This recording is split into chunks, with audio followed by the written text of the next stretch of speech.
Assalamualaikum warahmatullahi wabarakatuh.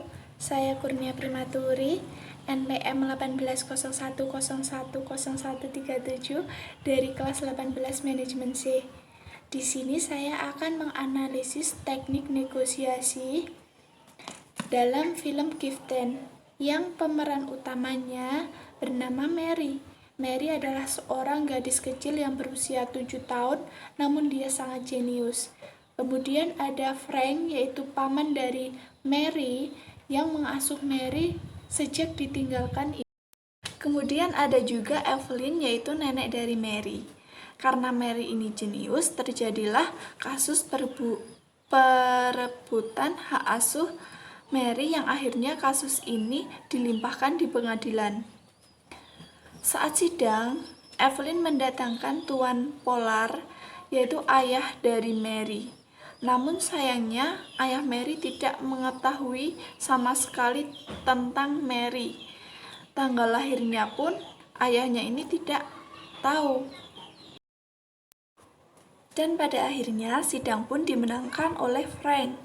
Namun tidak cukup sampai di sini, masih ada sidang berikutnya.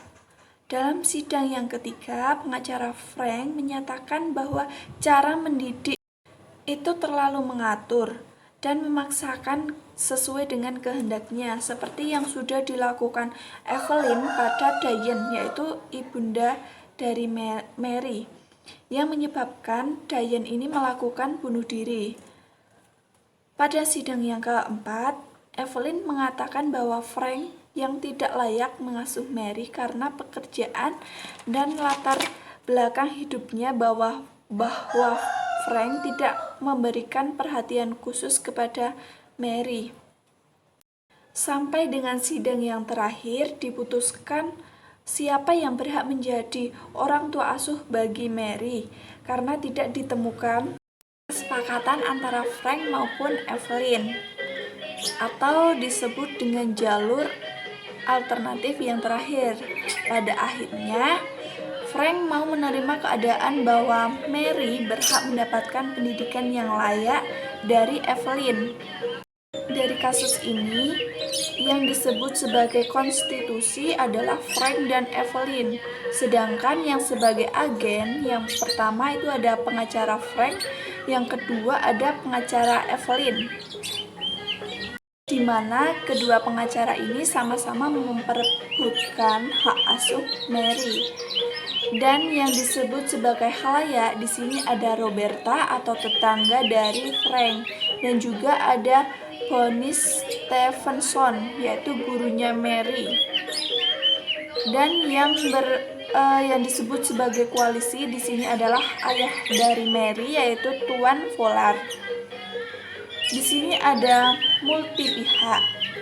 Yang pertama, Evelyn menganggap Frank tidak layak mengasuh karena dianggap tidak punya uang untuk membiayai pendidikan Mary.